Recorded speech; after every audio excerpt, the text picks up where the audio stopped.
And I will, let me introduce myself and then we'll get going here. Again, my name is Dave Harden. Thanks for joining me this evening. You're here at the Einstein Retirement Workshops version of the Social Security Filing Strategies Workshop. I hope that's what you intended to be here, because that's where you're at. In the meantime, let me just do a little bit of housekeeping and then we'll get right here. Very quickly, again, my name is Dave Harden. I'll introduce myself a little more formally in a second, but let me just tell you this. People ask all the time, how long does this take?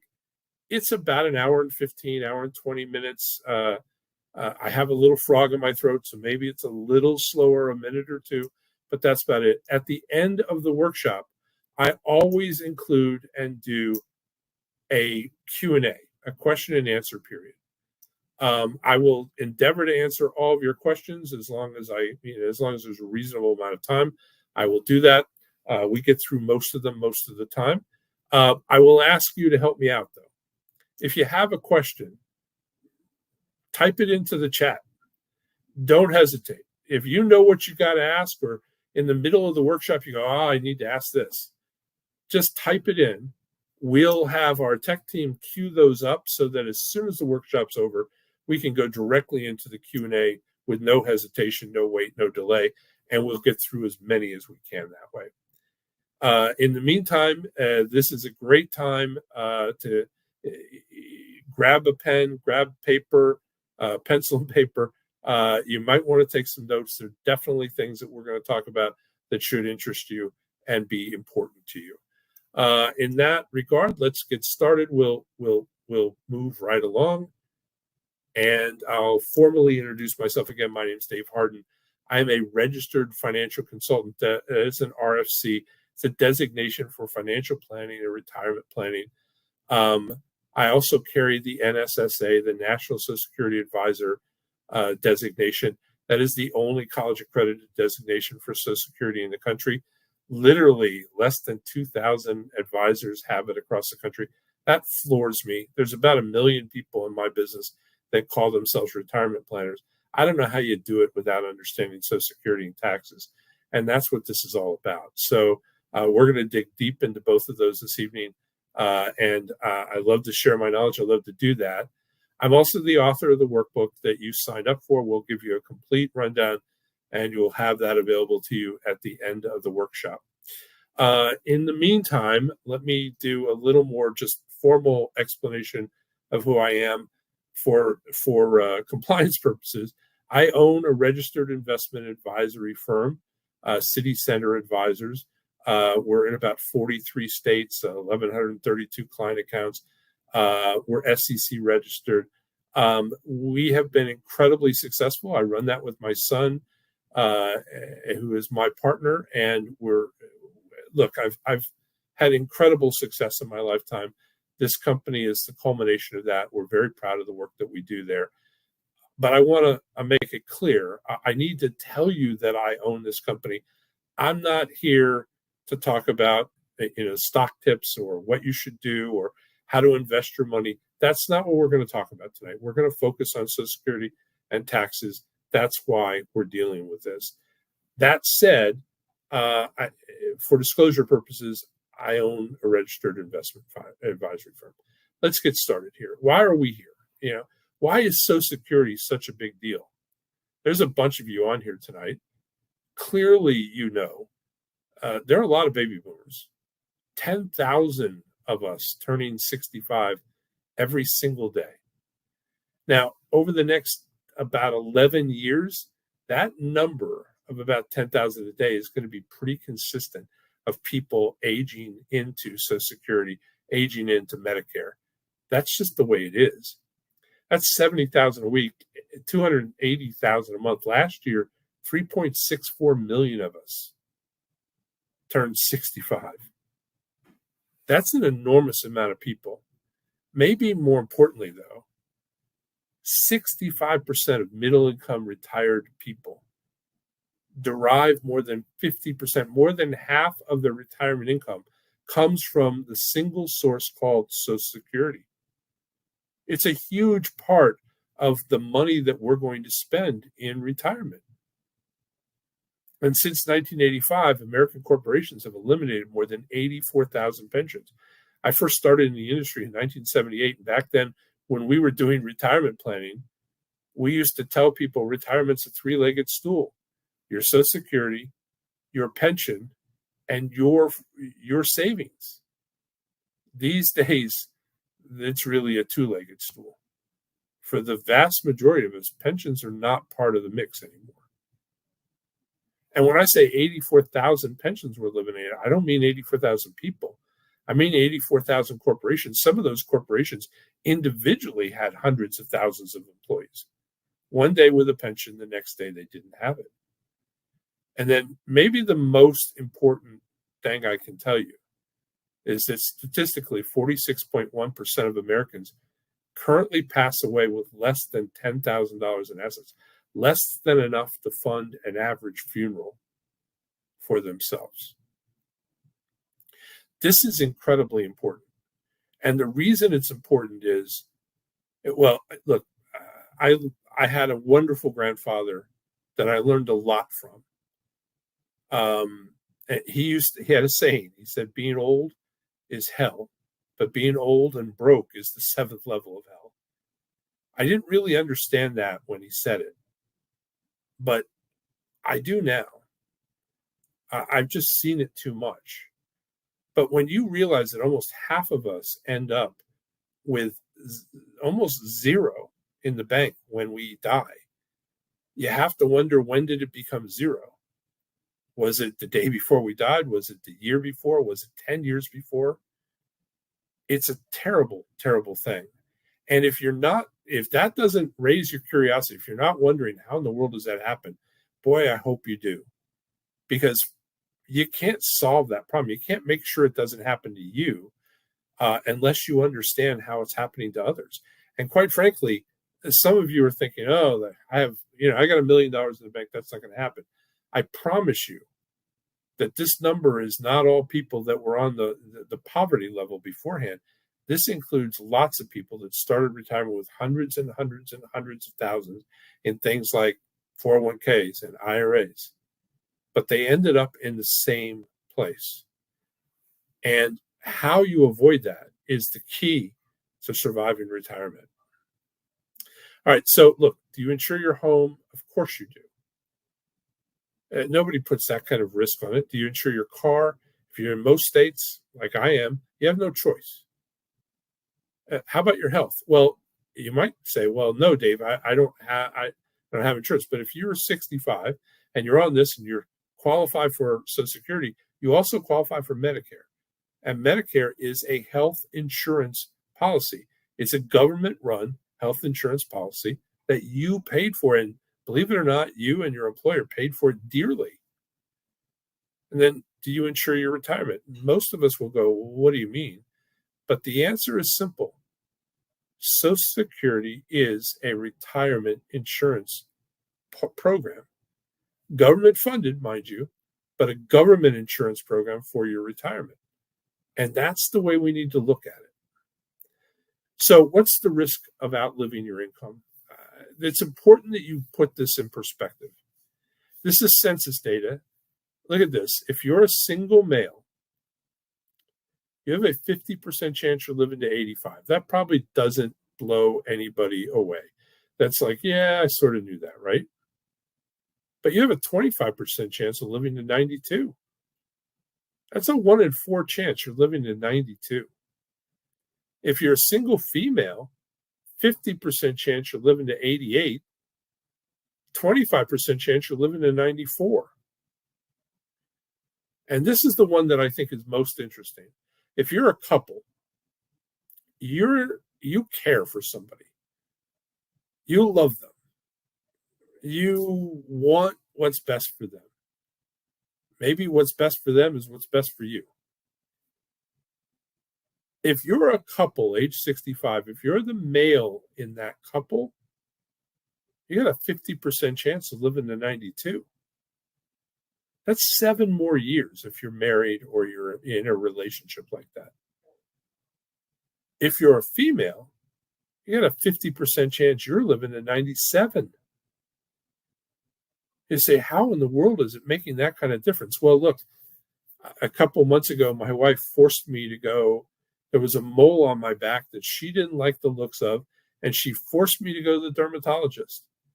That turns out it was fine. But you know what? I would have never gone to the dermatologist if she hadn't forced me. And my sister died of skin cancer at 59.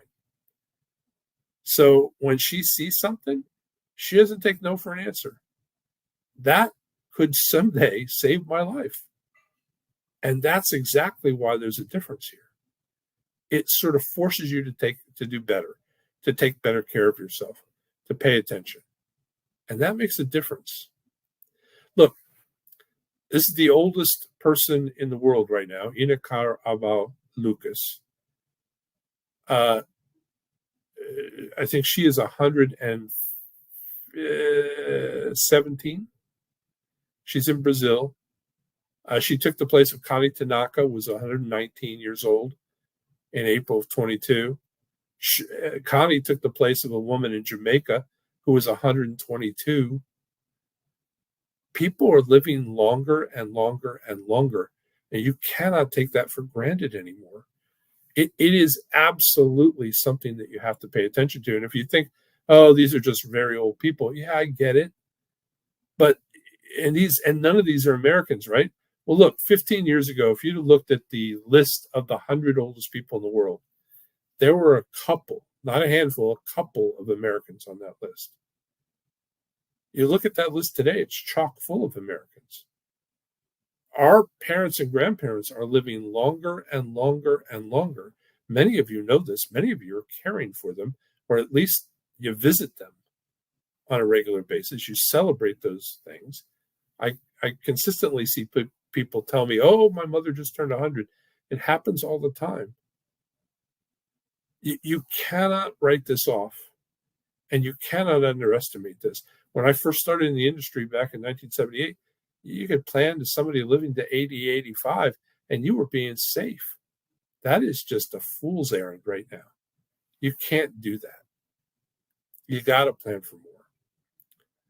All right, here's what we're going to cover today. We're going to focus on benefit basics, how your benefits actually work, strategies for married couples, options for divorced individuals, options for widows and widowers. Now, if you're single and you're going, Dave, married couples, divorced individuals, widows and widowers, what about me? First off, relax. Social Security was created for you.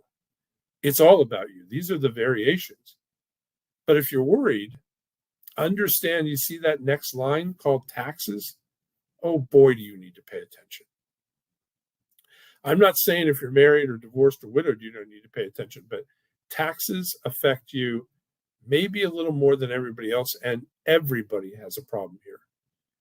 It is something that we have to know about to survive right now. And then the importance of coordinating benefits. All right. Let's talk about the basics. How do you actually get your Social Security? How do you qualify? First off, you had to work at a Social Security covered job, a place where you paid into Social Security and your employer matched that. If you were single, you already know that you covered both ends with zero discount. And then they take the highest 35 years of earned wage income to calculate your benefit. Now, let me explain that for a second. Not the first 35 years you worked, not the last 35, individually, the highest income and the highest prorated income. In other words, if you made $40,000, that's probably a lot in 1982. Let's say you made $25,000 in 1982. If you're thinking, hey, I'm making 50,000 now, or 60,000 or 70,000, think again. Prorated, that 25,000 in 82 is worth about 110,000 in today's dollars. So if you're trying to increase your benefit by eliminating a lower number and throwing in a bigger one, that can be harder than you think. But they take those 35 years, the individual years, they add them all up, and then they divide it. That's your average income, and that's what your benefit is based on. important that you understand that it's not, it's all prorated. I just explained that, but this is well, let me come back to that. All right, you need 40 credits. A credit is 1 quarter, January, February, March, April, May, June, and so on, where you earned this year $1,810. Not very much, but I mean, think about that. That's less than $8,000 a year. But you need those 40 credits. Working 1 year where you made $200,000, even though it exceeds 40 times that number, doesn't help. You need the individual credits earned by quarters, 40 total. That's the only way to qualify and get a retirement benefit. A full 10 years work doesn't have to be in a row, could be spread out over time. And again, those are prorated. 1982, that was about $212 a quarter. Now, once you have those 40 credits, 10 years of work history total, and you've got a retirement benefit, are there any reductions or exclusions? It's a really interesting question. And some of you, I know, came because you're curious about the Social Security Fairness Act of 2025. It was signed into law January 3rd of this year. And you might say, well, what did it do? Well, let me tell you what it did. Let me tell you what it was before that, and then what's changed. So prior to this act, there were these rules called GPO and WP. GPO, government pension offset. WP, windfall elimination provision. So if I worked for the federal government and I put in, 30 years and I retired, I'd get a pension. There are two different pension systems in the federal government. One of them, the old one, if I had retired under it, and then I decided maybe I took a year off, maybe I didn't, maybe I went to work somewhere else, got a job, earned a nice income, got my 40 credits in, and earned a Social Security income. Understand, I paid into it the entire time, but the WEP says when I retire that because I didn't have 30 years of payments into it, and I have this government pension, government Social Security funded program, they said, hey, we're going to reduce how much your pension's fine, but we're going to reduce how much you get from Social Security. Not very nice. You paid for it, but it was the rule. The GPO is similar, but it doesn't apply to me. It would apply to my spouse. Let's say I worked for the government for 40 years. I have a wonderful pension. And when I die, if my wife is still around, she would get that pension. That's how I signed up for it. She never worked for the federal government. She worked, I'll use my wife. My wife worked as a teacher, taught for a bunch of years, and then raised a family. And then when the kids got old enough and she was comfortable, she went back to work for a while. But she doesn't have 30 years. Nowhere near it. So does she have enough for Social Security? Absolutely. But if I were to have that pension and then I were to die and that pension went to her, the GPO would say, hey, look, you didn't earn this pension. You have this Social Security, but you don't have anywhere near 30 years.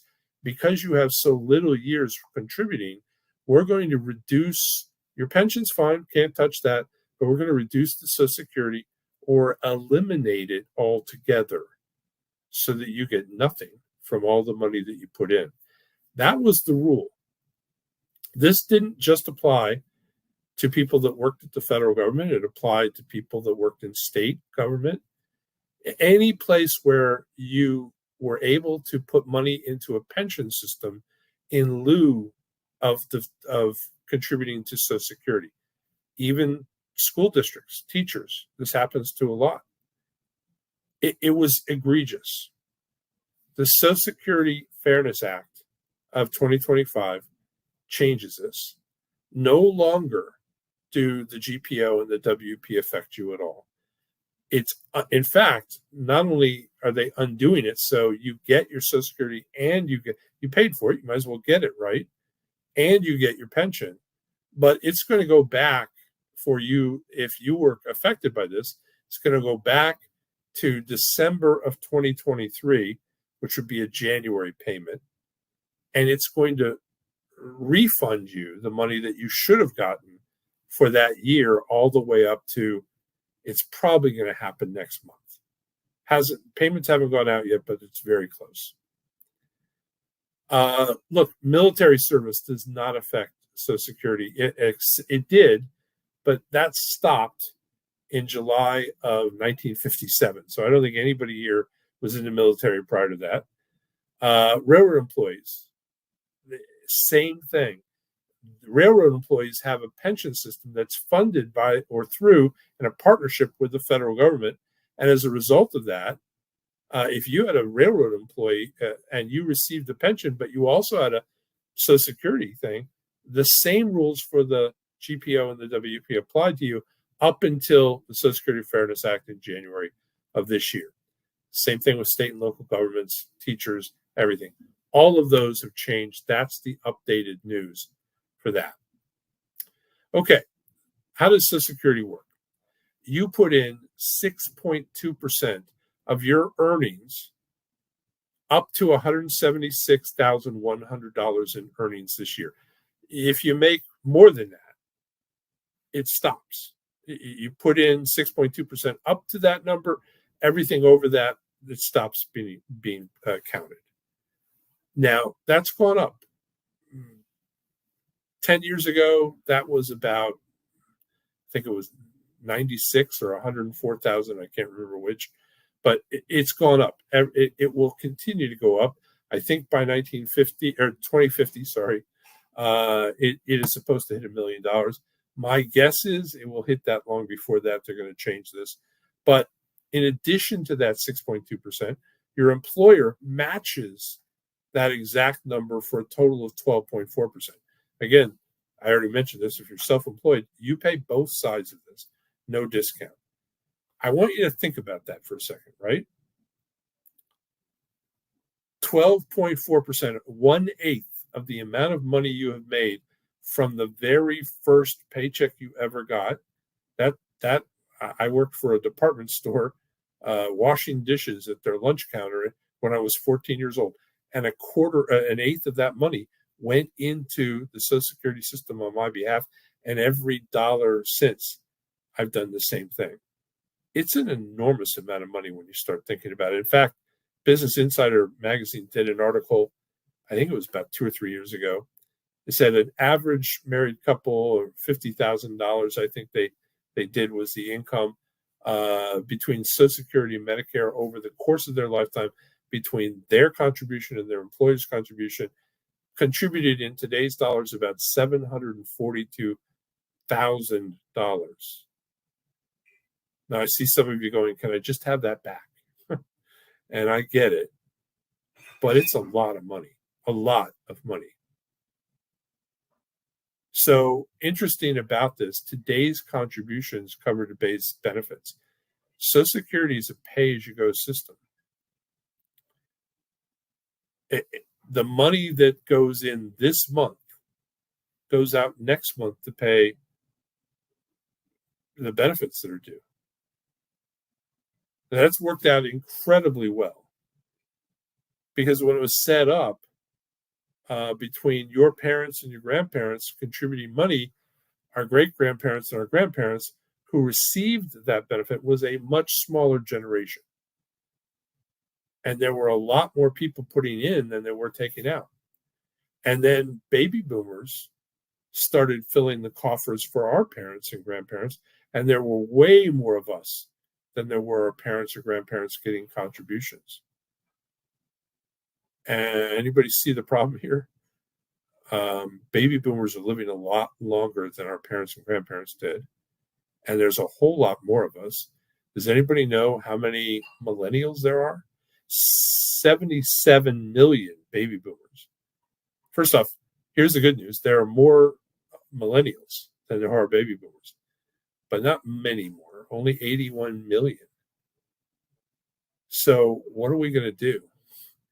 This brings up the question about solvency. How is Social Security going to survive? Well, there's a thing called the trust fund that we've been pouring money into, way more than was necessary to pay out benefits that was supposed to be saved. Huh. Well, look, let me go through this because I think it's interesting. But I'm going to have a different take on this than you've probably heard before. In fact, this is probably the one section of this presentation I get a little heated because there is so much misinformation out there about solvency, all specifically directed to scare you and to frighten you into making decisions that are not in your best interest, oftentimes. So look, 2010's first year since 1983, the Social Security saw red. 83 is an incredibly important year for Social Security and for baby boomers. There aren't many years where the laws for Social Security changed. 83 is a big one. Now, in 1983, it's the year you got the letter.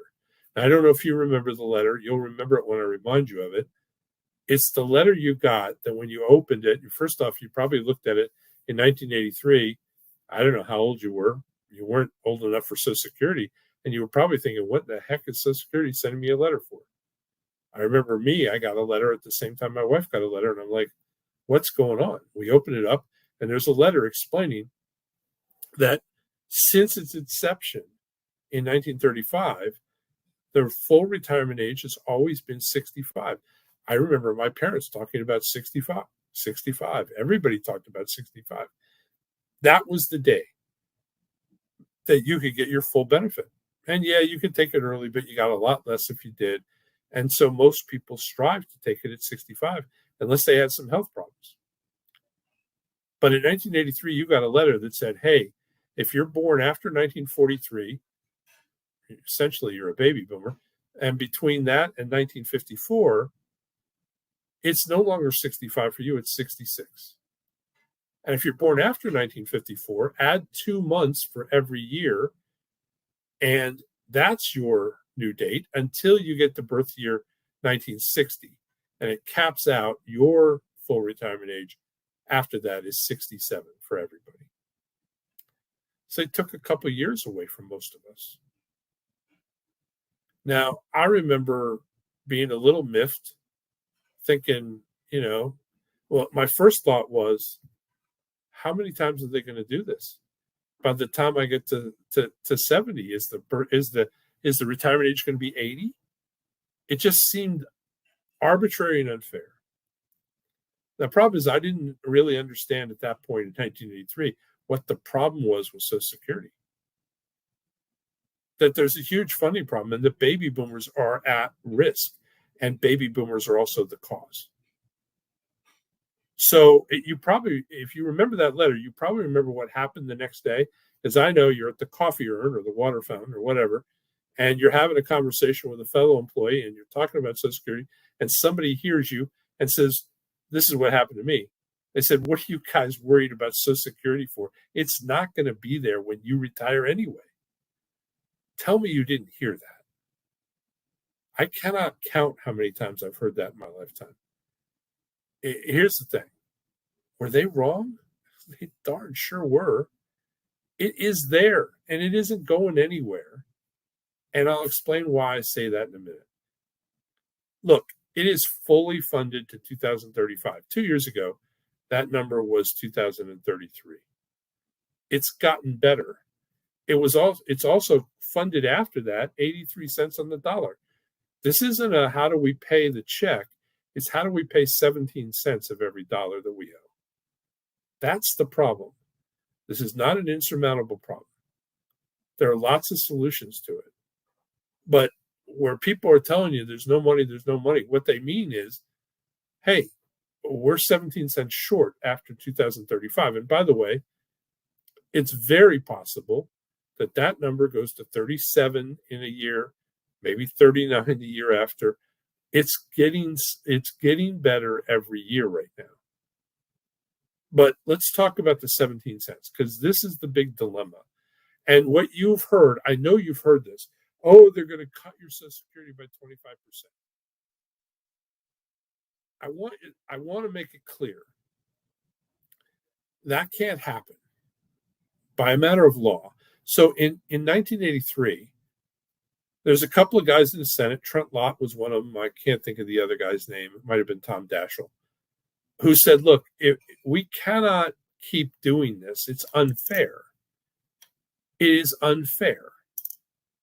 So they came up with some things and they changed some things. I'll talk about one of them in a little while because it's the most poignant thing that's changed for you and me about Social Security, and it's something you have to deal with. But they came up with this promise that they wrote into the bill that changed the law, that changed when you can file and how much you get in terms of your retirement age. But it also changed this other thing I'm going to talk about in a minute. But in that law, they also wrote in a thing that said that was their fairness in Social Security thing. That said it is unfair to have somebody who has attained a certain age with an expectation, having paid into Social Security for years and years and years and made it a part of their retirement plan, to pull the rug out from under them right as they're about to retire. So in this law, it says Congress cannot change how much you get, the schedule by which you get it, the schedule by which it grows, meaning cost of living adjustments that are prescribed, after you reach the ripe old age of, wait for it, 55. If you reach 55, I'm guessing almost everybody on this call is at that age, you're safe. Don't misunderstand me. I'm not saying that Social Security doesn't have a problem. I'm not saying that your kids don't have a problem, that your grandkids don't have a problem. I'm saying they do. They're going to change it for them. But if you're 55 or older, you can't lose your Social Security. They can't change it. They can't reduce it. They can't pay less than they owe you. And some will say, well, what if they don't have the money? Well, they don't have the money to pay anything. I mean, if you paid attention to the federal debt, we're at $36 trillion, trillion with a T. With COVID, out of the blue, in a period of about 3 weeks, they came up with $4 trillion, trillion with a T. What did they do? They just borrowed it. Now, I'm not saying that I recommend that or that I think it's good or that that policy is good.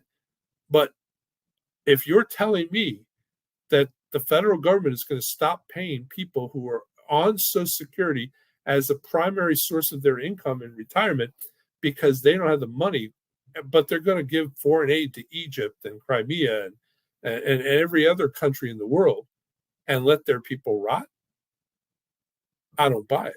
When you're going to say they're not going to pay us after borrowing billions and billions of dollars from the trust fund, I don't believe it. When you say, I won't get into taxes here, but they're taxing Social Security. It's the other thing that happened in 1983, and I'll explain that in a minute. But guess where the taxes for that money is going? Into the general fund. It's not going into the trust fund. That's a theft. That money was created to solve the problem for Social Security. The second they put it into general fund, the general fund now has a responsibility for paying Social Security. That's how it works. Now, look, there are four basic programs to solve the problem with solvency. I will tell you that most of these won't work the whole way, but one works completely. They can increase the minimum retirement age from 62 to 64.5. Helps a little. They can increase the full retirement age from 66 or 67 to 70 or 72. Helps some. they can increase payroll tax. The OMB said a few years ago that if they did this to the tune of 1%, 0.5% to the employer, 0.5% to the employee. So that's 6.2 would become 6.7. Now, with all due respect, do you think anybody would care? Do you think there would be a revolt in the streets if that happened? They've been talking about this for a decade. That would have, 4 years ago, or 3 or 4 years ago, OMB said this solves the problem for the next 70 years with projected rates. That's not that hard. Now, the longer they wait, the more it's going to have to go up? Yes. But if you're retired, chances are that doesn't affect you. It affects your kids and grandkids. And they can reduce benefits. Again, can they reduce them for you? Not if you're over 55. Can they reduce them for your kids? Absolutely. Will they? No. No, they won't. That it's a death knell. Look, our Congress people want to get reelected. Nobody will get reelected if they ever do that. Okay.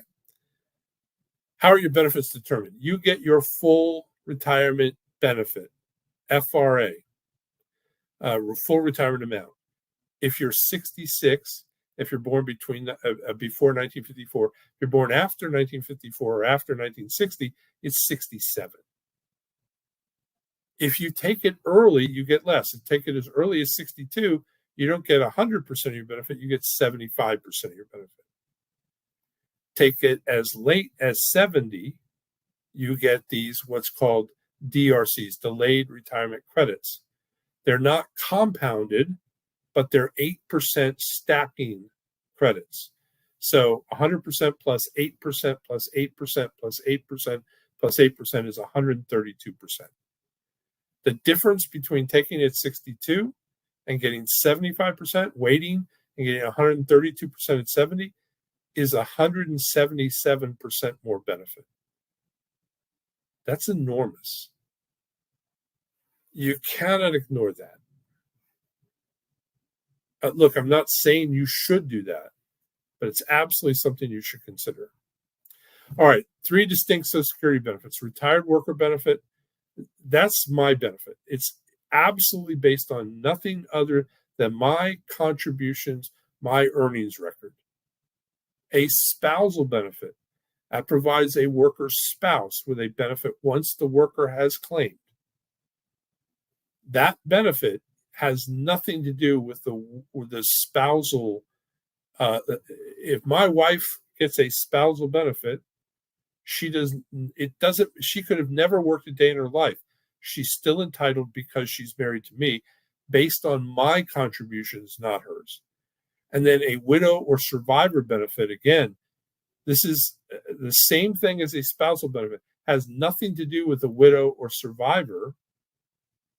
Widow or survivor. It's entirely based on the contributions of the deceased worker.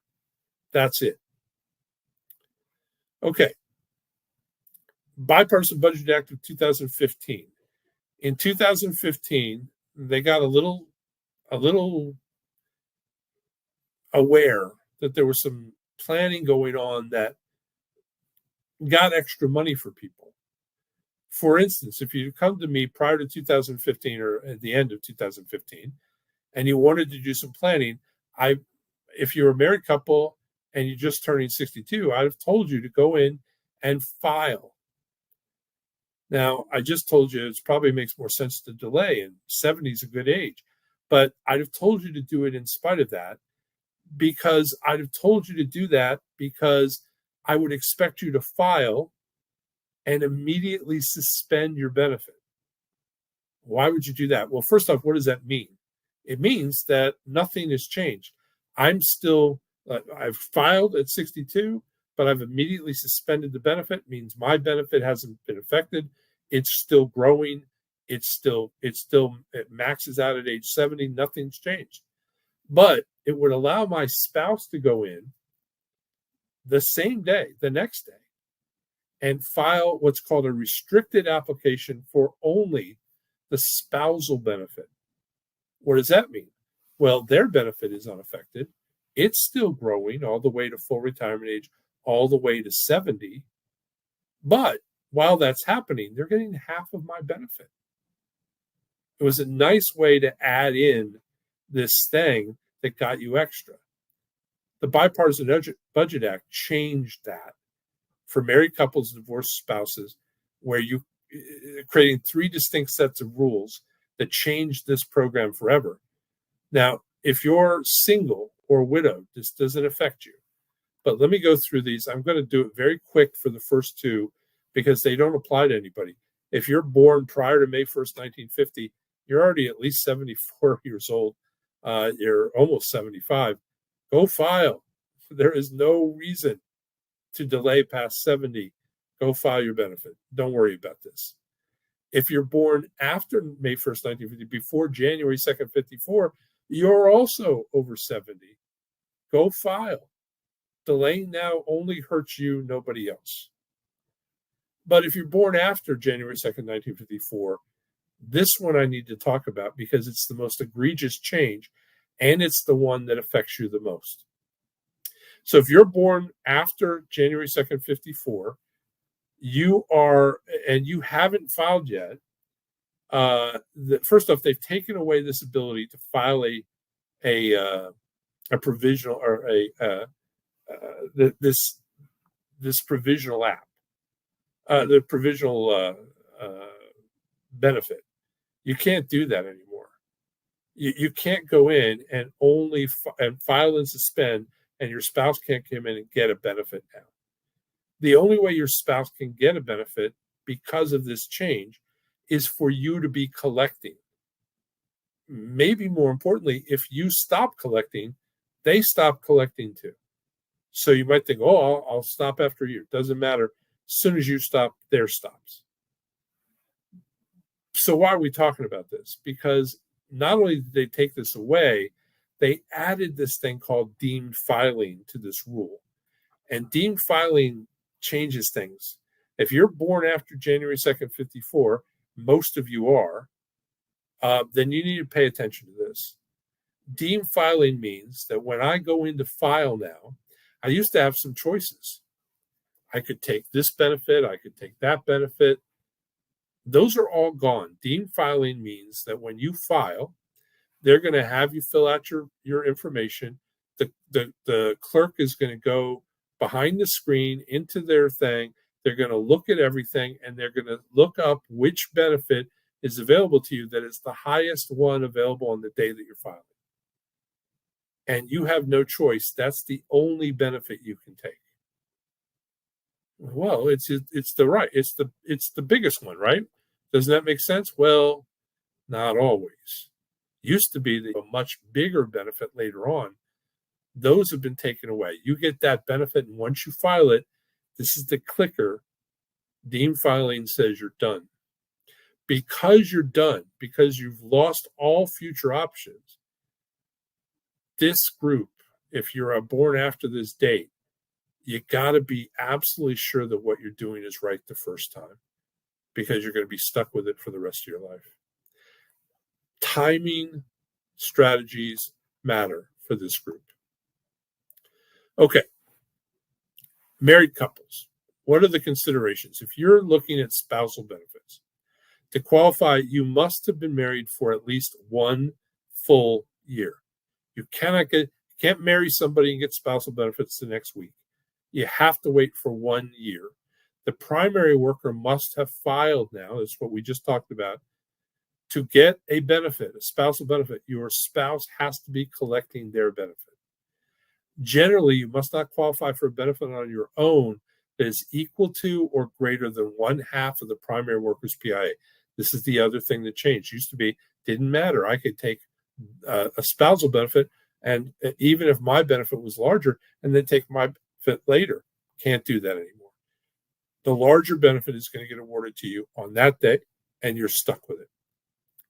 So if your benefit is more than 50% of your spouse's PIA, PIA means primary insurance amount, it's essentially your full retirement age benefit. It's not exactly.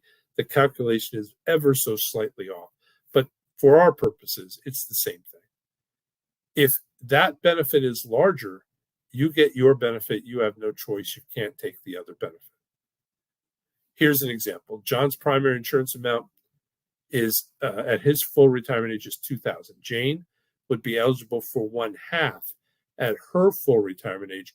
She would get as a spousal benefit $1,000 as long as her benefit is less than that. All right, pretty simple, right? All right. In terms of this, you get your full retirement age benefit at 66 or 67, depending on your birthday. You get your early benefit, if you take it as early as 62, is 75%. But spousal benefits pay less if you take them early. If you take the spousal benefit at 62, you still get it, but you don't get 75%, you get 70%. Let's do the example again. John's benefit is $2,000. Jane's benefit at full retirement is $1,000. At 62, not $750, but $700 is what she gets. Now, you get these stacking benefits, these delayed retirement credits, 8% plus 8% plus 8%, and so on. If you delay taking your spousal benefit, you might think, logically, that would get you more. It would get those stacking benefits, right? The delayed retirement credits. The answer is, though, you get nothing. This is just one of the most common things we see. People just assume that if I delay to 70, I'm going to get more. That's not the way it works. Spousal benefits stop growing the day you turn FRA, full retirement age. And worse, if I screw up, if I go to file my Social Security and I realize, let's say I'm 70 and 5 months, and I go to file, and they go, "Why did you wait?" And I go, "I don't know. I lost track." They go, "No problem. We can date you back 6 months to age 70 and just pay you one lump sum and then start you." And I go, "Okay, that sounds great." On a spousal benefit, no can do. You cannot date it back. You can only claim it forward. This is one of those things you just don't want to make this mistake. Okay. Survivor benefits. At the death of the first spouse, the surviving spouse can receive a maximum of either his or her own benefit, obviously, or the benefit of the deceased, or 82.5% of the PI of the deceased if the deceased filed early. So this is pretty weird. Look, I talked about the solvency issues and how big a problem this is. But people have been telling you, Wall Street has been telling you, the government has been telling you, letting you think that solvency is a much bigger issue than it is. Don't misunderstand me. It's a big issue, but it doesn't affect whether you get your benefit or not. And the problem here is that it's convinced people that it's so bad that they need to get in and get something before it goes out of business. That's just crazy. So the government oversold this so much that now almost 40% of baby boomers, last year, 39% of baby boomers claimed at 62, at the earliest possible time. And when we've surveyed these people, the answer is they're afraid the Social Security is going to go out of business. They put all this money in, they want to get something back. And the other most common reason is they think, oh, what if I die? I might just not be around. And so I want to get something before I die. Well, look, if you're single, I get it. If you're single and you've got health problems, that might make sense.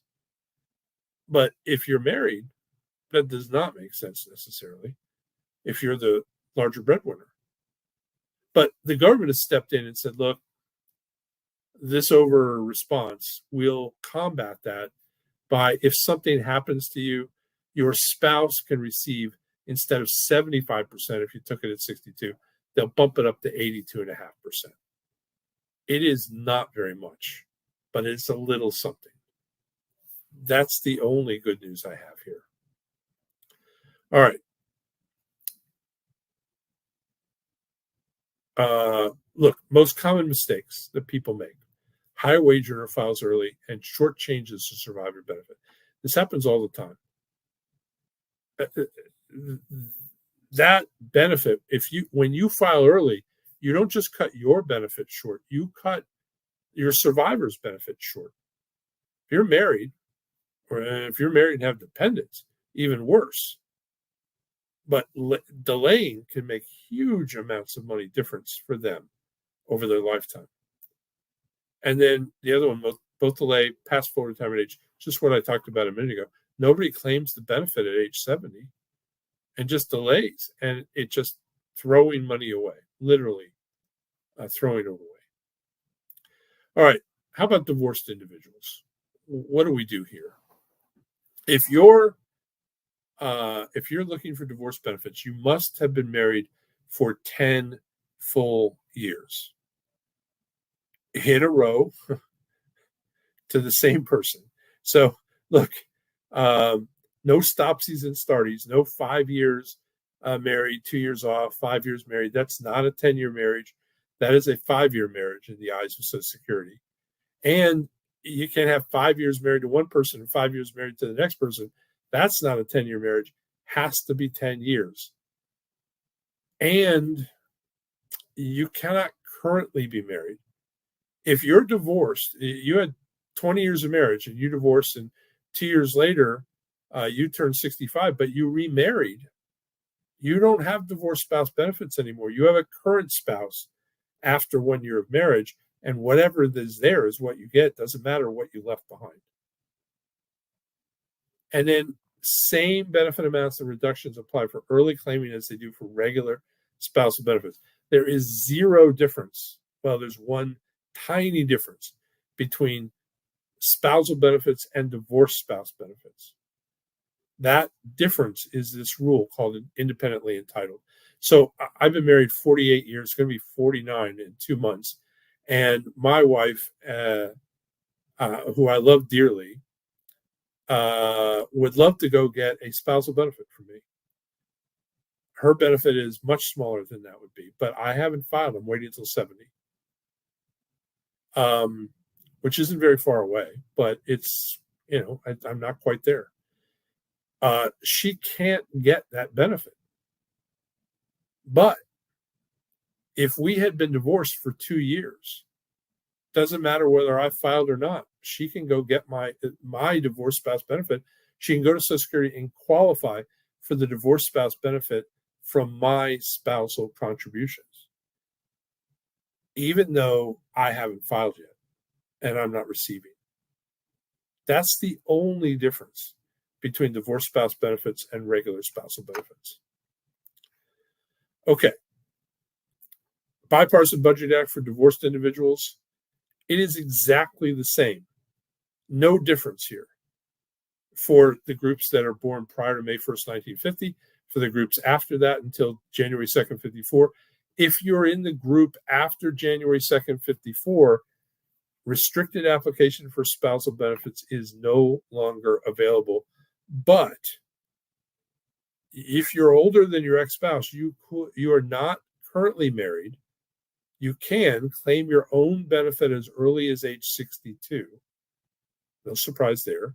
Switch to a larger divorced spouse benefit when your ex-spouse reaches FRA, full retirement age.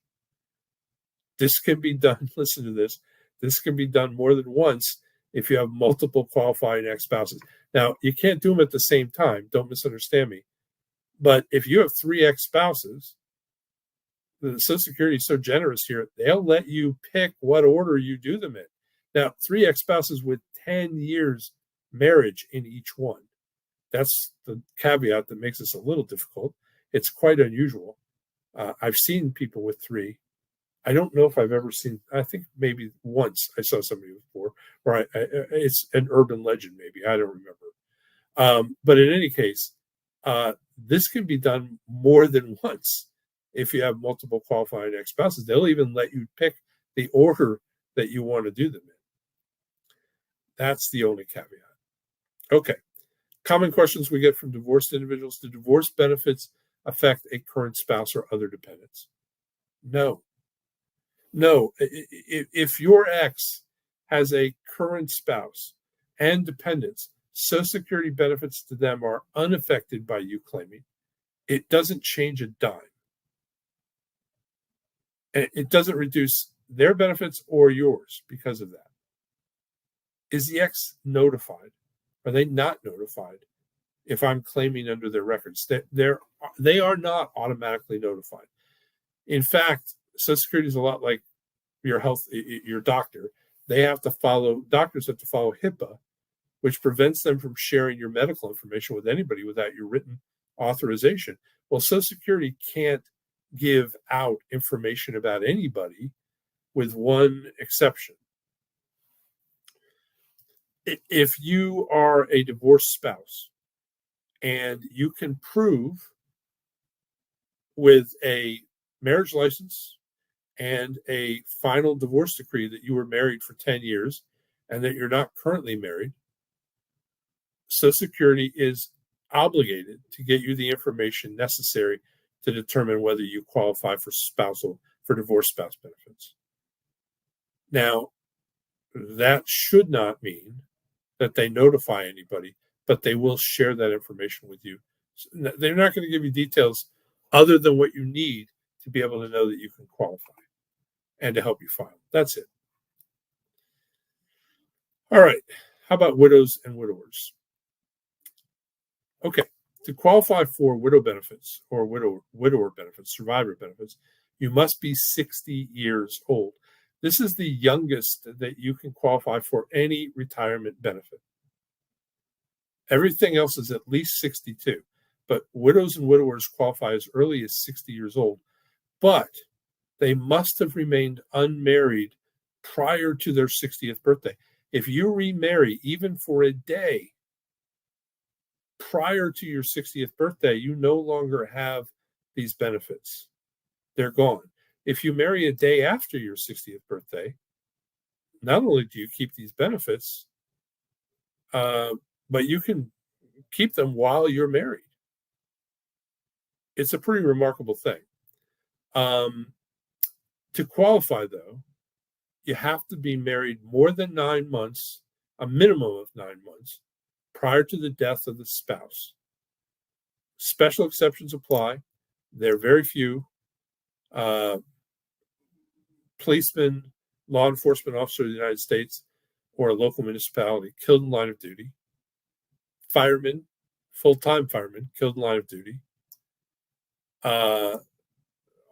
Member of the Armed Services of the United States killed in line of duty or in an act of war. That's it. Otherwise, no exception. No deathbed romances. I know as a kid, I think there were TV shows that talked about signing up. You go to hospital rooms and sign people up to marry me so you get benefits. That just is not possible. Okay. I'm right on time here. I'm gonna go through this a quick case study.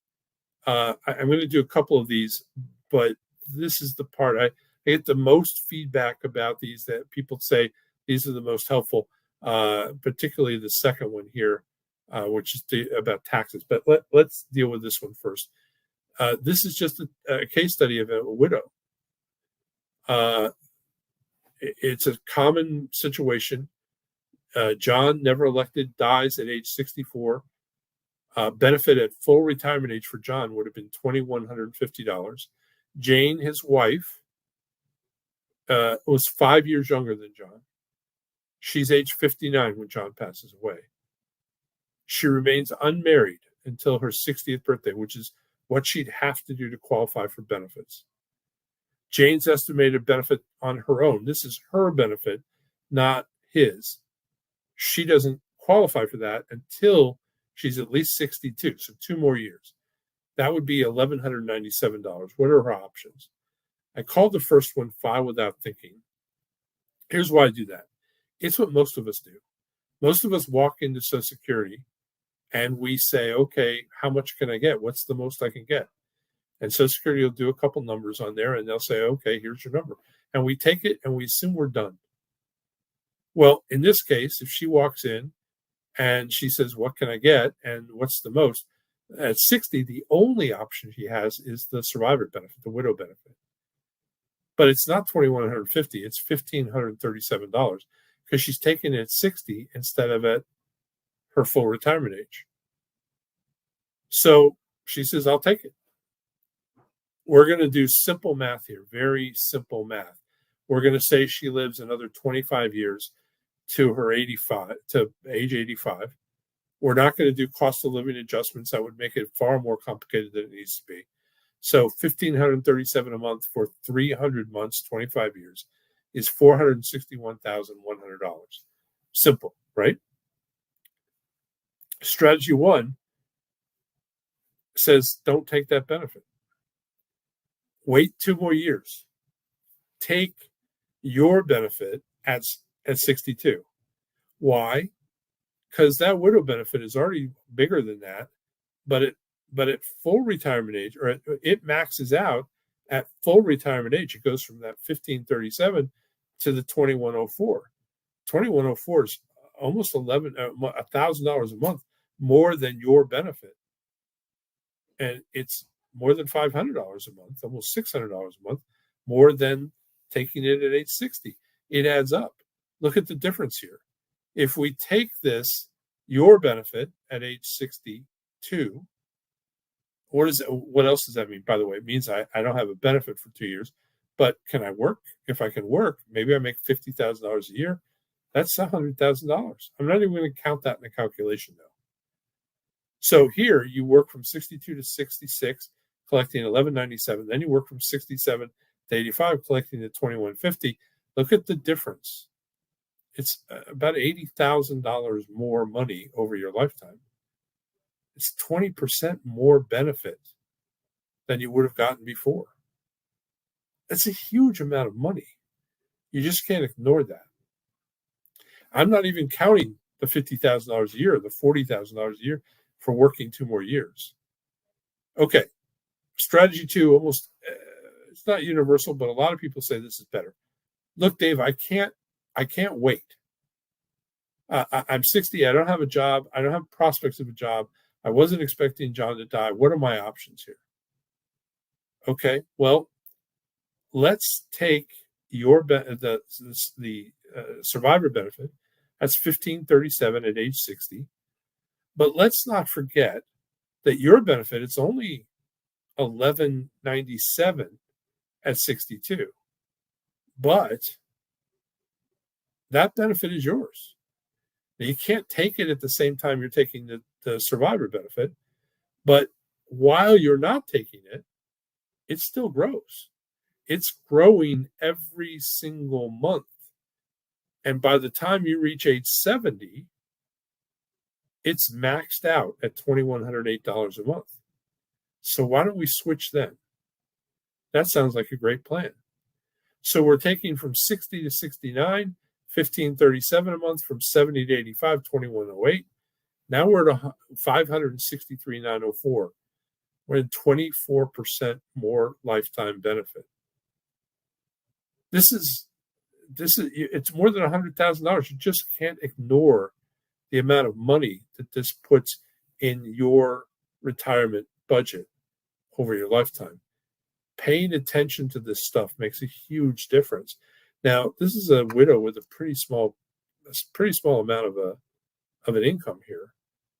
Even more when it's a couple, even more when it's somebody who has got a little more money that they've paid in.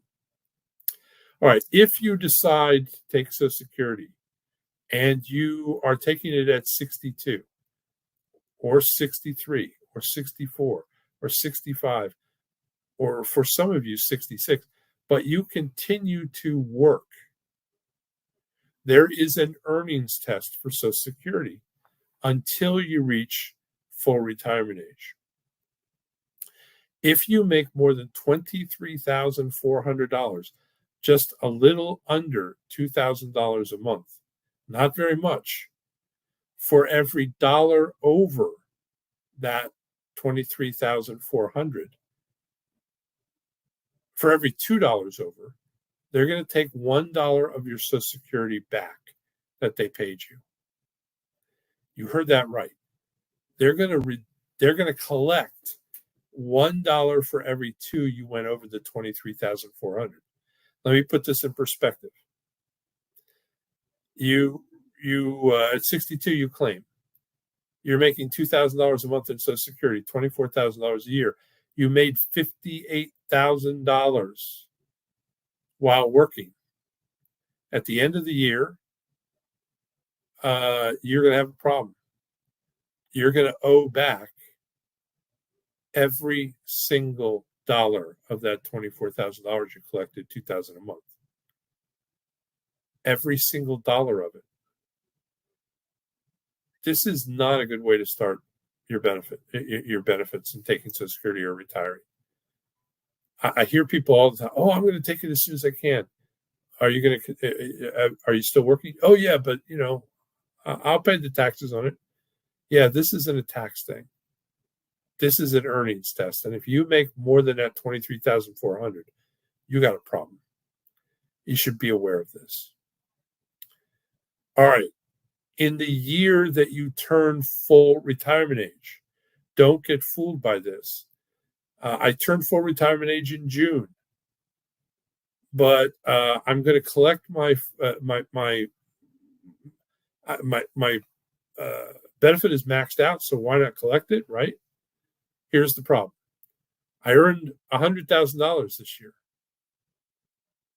Everybody knows after full retirement age, you don't have a problem, right? But in the year that you turn full retirement age, you do. If you earn more than $62,160 for every $3 over that, you are going to pay $1 of your Social Security back. I know this makes no sense. Some of you are hearing that for the first time, and it's like, why are they doing that? Look, I don't know why they're doing what they're doing. I can just tell you this is what they do. Here's the thing. The only way that you can avoid this is A, earn less than $23,400 a year, or in the year that you turn full retirement age, earn less than $62,160 for the full year, or do not take Social Security until you're no longer working, earning money, or wait until January 1st of the year after your full retirement age. After that date, after January 1st of the year that you turn full retirement age, you can earn $1 bazillion. There's zero reductions in your Social Security benefit. You will have to deal with taxes, but you will not have to pay back any of your benefit. Now, tax is sort of a dirty word for most of us. Some of you are unaware that Social Security is taxable. And the reason that you're confused about this is that Social Security was never intended to be taxable. And for the majority of the life in Social Security, it hasn't been taxable, but it is now. Do you remember that 1983 thing where I told you about they changed the law and you got the letter and they changed how you get your benefit and what the age is that you pay and you don't pay and you get and you don't get? Well, here's the thing. This is the other part of the thing. They realized that baby boomers created a huge problem for Social Security's solvency issues. And so they came up with a solution. The solution said, we're going to tax baby boomers. And you might say, well, what do you mean you're taxing baby boomers? I'll explain it. Don't misunderstand me. Our children are getting taxed and our grandchildren are going to get taxed. But this was set up so that it didn't really affect our parents and our grandparents. This was targeted at us, 100% at us, and at the generations to come. So how does this work? Look, first off, I need you to know when I say it was never intended to be taxed, it was set up in the bill that Social Security was an after-tax benefit. And if you doubt me, Ask yourself, how do you pay into Social Security? You pay in through FICA, right? You get contributions. If you're self-employed, you write a check to the IRS for your Social Security. Let me ask you a question. If you did that, did you get a deduction for that? No. You don't get a deduction for FICA. You don't get a deduction for the self-employment tax because they're not tax deductible. You paid tax on them. You paid the tax on the money that you contributed to get Social Security. Just like, think about this. If I put money into a Roth, I pay the tax up front, but when I take the money out of the Roth, there's no tax. That's how this was set up.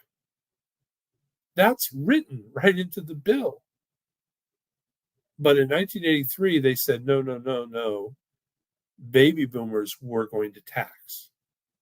They didn't change it. They didn't give you a deduction or some sort of a tax benefit for paying into Social Security. They just put a tax on the back end, knowing that most of us wouldn't pay a lot of attention. Here's the problem. You're thinking, oh, how bad can this be? It's bad. It's really bad. In fact, if you don't understand this, well, let me just tell you. Here's what the IRS does. You want to learn about taxes on Social Security? This is publication 915. It's 33 pages long. It'll tell you everything you need to know about how to figure tax on Social Security. They'll even include a worksheet for you. It's a whole lot harder than figuring out your deductions. In 1983, they implemented this chart as the way to tax Social Security. So if you haven't written anything down tonight, I understand, but this thing, I would write this down. Provisional income. This chart charts out what's called the tax benefit threshold for provisional income. It's the way that they calculate how much baby boomers pay in tax on their Social Security. Now, I know some of you have learned recently, I know there's big promises talked about, we're going to not tax Social Security. But I don't know if you've noticed that the current administration, and some of you love them, some of you hate them. I think they're doing some marvelous things. I got to tell you, I'm amazed at some of the stuff that's going on. But what they're not talking about is not taxing Social Security right now. Because to do that, they need to come up with a huge different way to help pay for it. It's a huge revenue source. I'll explain it. Right now, if you don't know this, you might be surprised. Something like 62% of Americans currently pay tax on Social Security. It is projected that by 2035, that number will be almost 80%. Guess who that is, folks? That is you and me. All right, let me explain this law to you, how Social Security determines how much tax you pay and why this is so significant to you and why you have to start planning for it. Okay. If you are single and you earn $25,000 of provisional income, 50% of your Social Security is fully taxable at the highest marginal tax rate you pay. Not the first tax rate, the highest one. I'll explain that in a minute. If you're single and you make $34,000 of provisional income, then 85% of your Social Security is fully taxable at the highest marginal rate you pay. If you're married, it doesn't matter if you're filing jointly or separately or individually, it doesn't matter. If you're a married person, both of your incomes equal $32,000 of provisional income, 50% of your Social Security fully taxable. If you make $44,000 of provisional income, 85% of your Social Security is fully taxable at the highest marginal tax rate you pay. Now, some of you have heard me say about a dozen times already, this is a baby boomer tax. Here's the proof. How many times do you think this has been prorated for for uh, for inflation since 1983. Zero. Not once. 0 times. Are there any plans to prorate it? No. If your grandparents had $44,000 of provisional income in 1984, they were amongst the top 2.5% of income earners in the nation in retirement.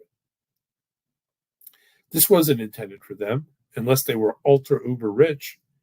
This was intended for us.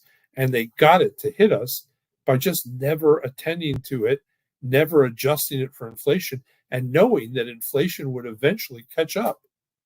Because 44,000 for a married couple ain't much. Now, some of you are going, what the heck is provisional income, Dave? How do I figure that out? Let me tell you what's included in provisional income. Because it's a big deal. All right, let me just go through this rather quickly, and then I'll dig in a little more on why you have to plan for this. Look, any W-2 income, any gross income is going to go into the pot of provisional income. All your pensions. Do military pensions count? Yes. Do VA benefits count? Yes. All pensions, all wages, all interest income counts as provisional income. Tax-exempt income counts. Tax-exempt interest counts. Let's say you bought a bunch of municipal bonds thinking, I'm going to beat the tax thing in retirement, get my income in a non-taxable manner, but you may have forgotten that that income still counts as provisional income to determine whether you pay tax on your Social Security or not. All 1099 income. Any income. So you're a real estate agent, you can pay 1099. You do casual labor, you do contract work. Any 1099 income, all of it counts as provisional income. Real estate income. Some of you have got vast things going on with real estate. And you understand there are huge tax benefits sometimes for owning real estate and the way that you collect and do things and the discounts that you get and depreciation. But all of your rental income counts as provisional income. Business income. You got a partnership, C Corp, an S Corp. You got an LLC, and you've got partners. And at the end of the year, the company, maybe it makes $50,000. And it divides that number up amongst the partners, and you get a K1 that says my percentage of the 50,000 that we made was $25,000. That's provisional income. 100% of that counts. Here's the glitch.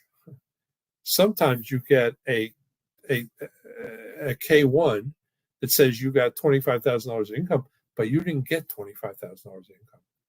The company kept it, needed it for next year, needed it to grow, needed it to buy capital expenditures, needed it for a whole slew of reasons. Doesn't matter what they needed it for. You didn't get it, but it still goes on your taxes, still counts as provisional income.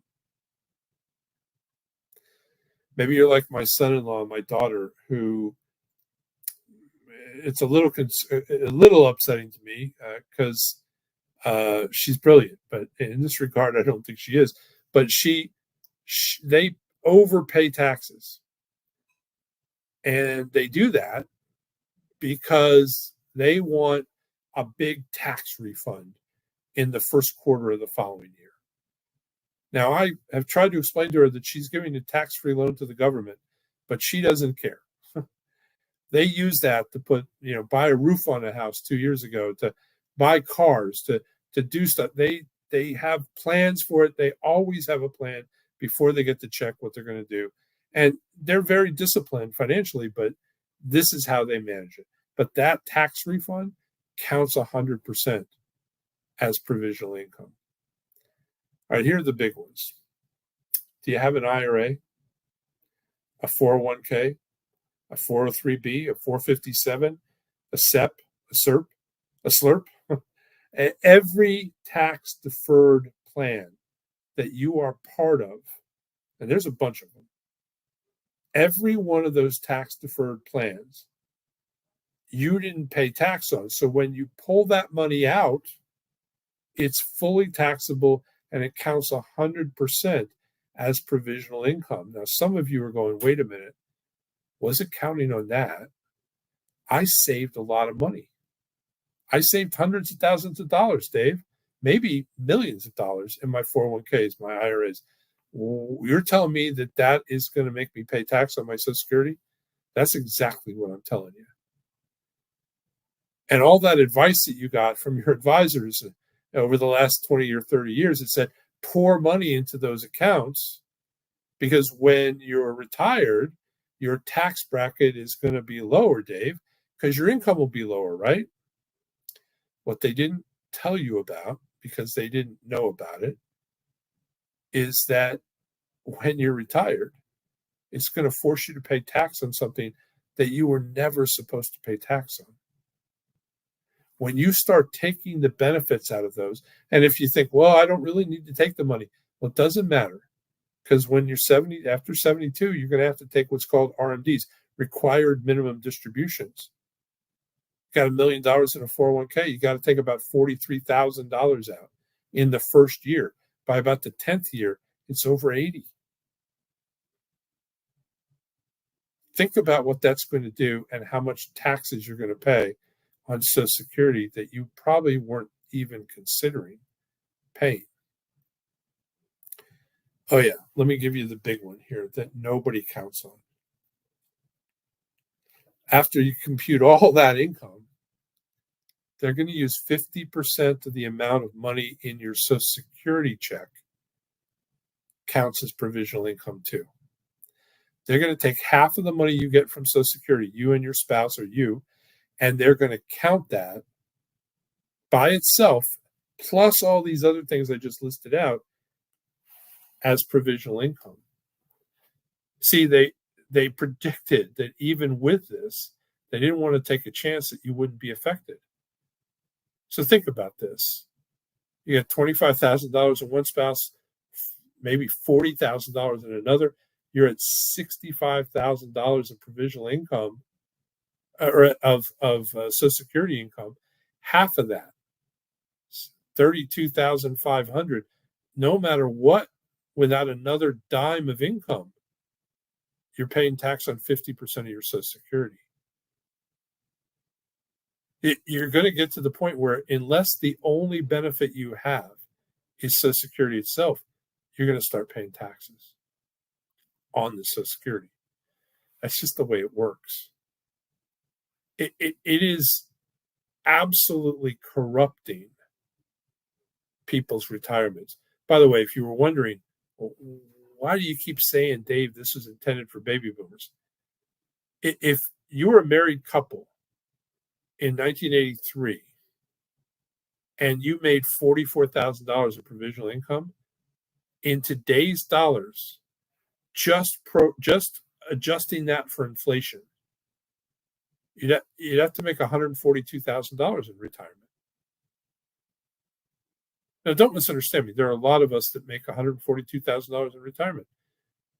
But can you understand that most of us, we're not planning on having to deal with this and not looking at this from a standpoint of what's fair, what's reasonable. This is how it is. And we have to deal with that. Okay.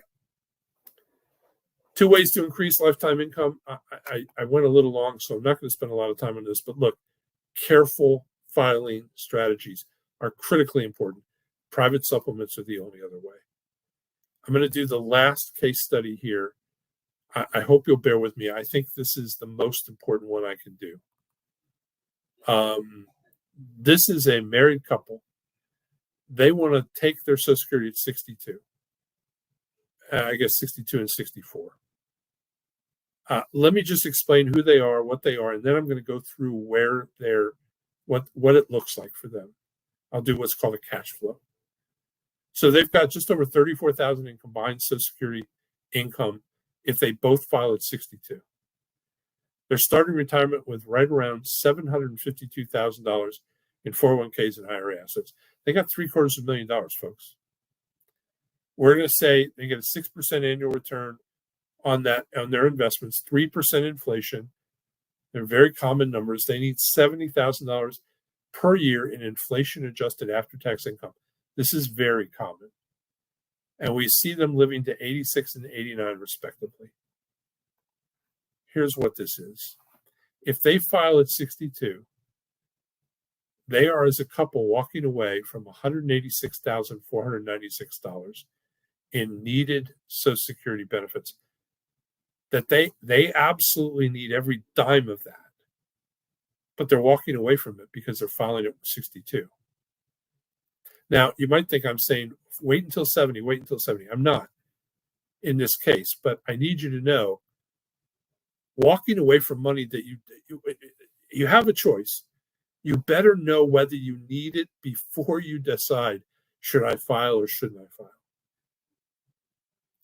This is not hard. This isn't rocket science. We do this for couples and people every single day. Here's what an early cash flow. This is them retiring and taking their Social Security at 62. This is what it looks like. The blue bars are their Social Security. The orange bars are their $752,000 in 401ks and IRAs. The black line is their income need. It's the $70,000 of adjusted gross income, adjusted after-tax income. And at the end of the orange bars, you see that white space, that empty space? That's nothing. At the end of the orange bars, that's nothing because they ran out of money. This couple started retirement with $752,000 in 401ks and IRAs. They took their Social Security early, and about 2/3 of the way through retirement, they're dead broke. Do you remember when I said earlier, 46.1% of us are winding up absolutely without enough money to fund a funeral when we die?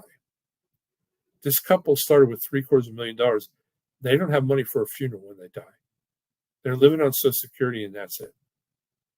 I can't express to you what happens to somebody in this situation. And what's worse is I can't express to you how many people wind up in this situation and don't see it coming. This is fixable, easily fixable. But you got to know how to do it. You got to do it before anything else. So look, I'm going to show you another cash flow. I'm going to tell you there's a bunch of things we could do for this couple. In changes in investments, all sorts of. All I'm going to show you is changing the way they file their Social Security and the difference it makes for them. You tell me this is a corrected cash flow for the same couple. Which cash flow would you like to have? And here's the problem, guys. If somewhere here, 5 years, 10 years, maybe 12 years in, they may still not see this coming. But it's coming. Here, we deal with it up front. Now, they're still retiring at 62, but they're not taking their Social Security right away. And here's the other thing that we're doing. We're strategically spending down the orange money first. That orange money they've never paid taxes on. It's in 401ks, it's in IRAs. It was not taxable going in, it's taxable coming out. There's nothing you can do about that. You're going to pay tax on that money whether you want to or not. But if you take it out in the wrong way, you're going to pay tax on that money plus your Social Security. If you take it out correctly, you can avoid a huge portion of that. Look at this. You see, in the first few years, it's just the orange money. We're paying that down, which grows the base of Social Security by $186,000, but it also reduces taxes tremendously.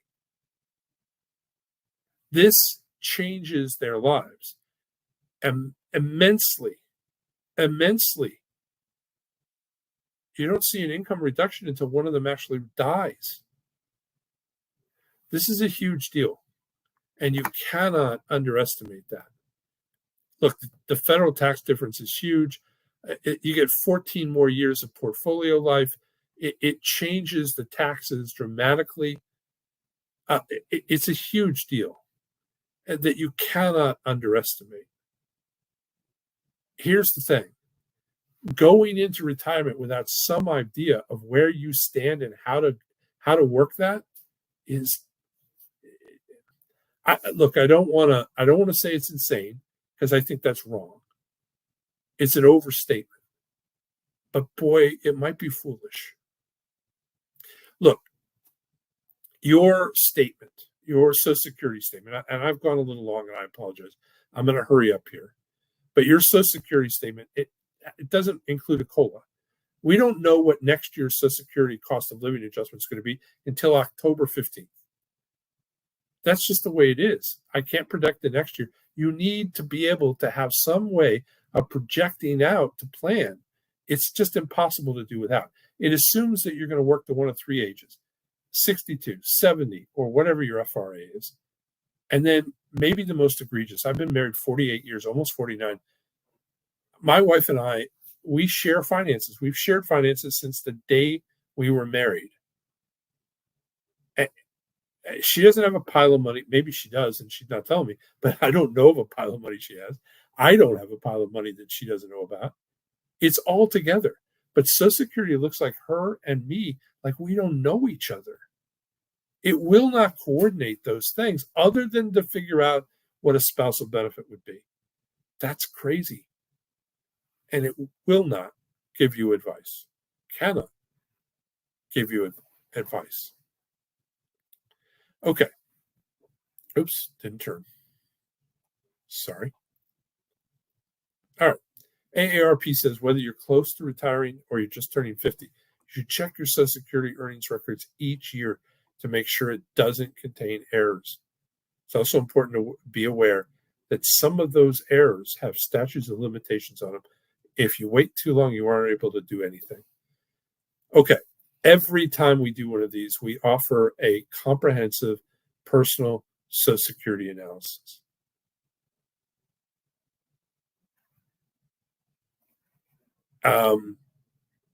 Okay.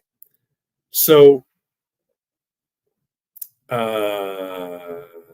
going to ask my tech team for a question. Does that mean that I need to cover that? My tech team's just, okay, well, that answers that question. And the answer is yes. So now I know what they're telling me to do. Okay. So every time we do this, we offer a personal Social Security analysis. I'm going to explain what we do, what that includes, and then I'll explain why we do it and who will do it for you. So just bear with me a second and we'll get through this. And then I'll tell you how to get the workbook. Okay, so will it cover break-even concepts? Sure, absolutely. I don't think that's the most important thing, but it is important. It's easy to understand and implement. It'll be, here's what you do, here's when you do it. So lots of people go, well, what about alternatives? Well, what if I have a shortfall, Dave? What if I don't have enough? Will it tell me how to approach that? Yeah. And it'll look at alternatives. Well, I don't like this, Dave. How about if we do it this way? What does that look like? Yeah, we can do that.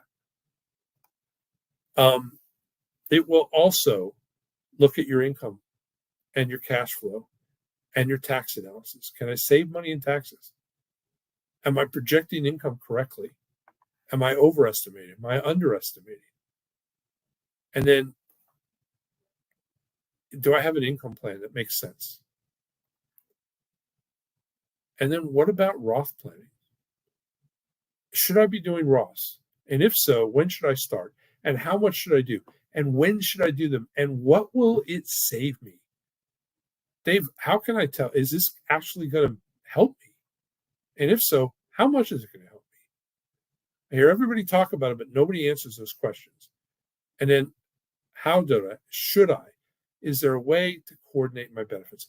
If you don't have a retirement plan, if it's not looking at Social Security, if it's not looking at taxes, if it's not looking at your qualified plans, your non-qualified plans, your IRAs, your 401ks, your pension programs, your life insurance, your TSPs, if it's not looking at everything, including taxes and Social Security, it's not a retirement plan. It's a guesstimate. Okay. If you haven't got your statement, you don't have access, go to www.ssa.gov. That is the Social Security website. If you don't have access to that, it'll take you about 8 minutes to fill it out, get a password, get a login. That will stay with you the rest of your life. You can look at it 100 times a week if you want to. But you can update it all the time. But it will have the information necessary to do any kind of planning. Now, if you haven't filed yet, you'll also get a statement mailed to you, but you really should have this. And then you'll be able to schedule your consultation. Let me do this. I'm going to explain what your options are. You're going to have 2 of them. And then I'm going to explain why we do this and who does it. So look, option 1, and we're going to put a link up in the chat section in a minute, and we'll put a QR code up that you can just hold your phone up to and press the yellow rectangle. It'll take you right to the site where you'll be able to sign up. Option 1 at the site is this. It's everything I just described. It's the filing strategies. It's the tax strategy overview. It's retirement asset and Social Security coordination. It will focus on taxes and retirement asset coordination. It will tell you how to deal with taxes and Social Security in depth. Everything I just described. I want to point out this is 100% complimentary. There's no obligation here. We're not charging for this. It's worth a lot. I know people have urged me to charge for it. We have resisted that because I think it's incredibly valuable, and it's the only way people get this. Here's option 2. Dave, I don't have money in 401ks or IRAs. My primary source of income is Social Security. I just need to know when to file. Option 2 is the workbook. It will give you everything you need. Option 1 is really the workbook on steroids. It's us going through every piece of that workbook with you or for you so that you understand it. Option 2, if you just have Social Security, first off, if your only income is Social Security, you don't have a tax problem. They're never going to tax Social Security with that as the only income. You don't have 401ks and IRAs, this is not a problem. You need the workbook to tell you when to file. That's it. That's option 2. Those are the only 2 options. Okay. I said I would explain why we do this. It's really about helping people get a peace of mind. But look,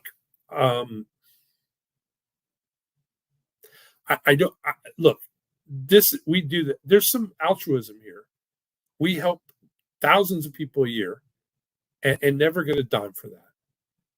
But it's not completely altruistic. I need you to know that a lot of the people who go through this process, they're blown away.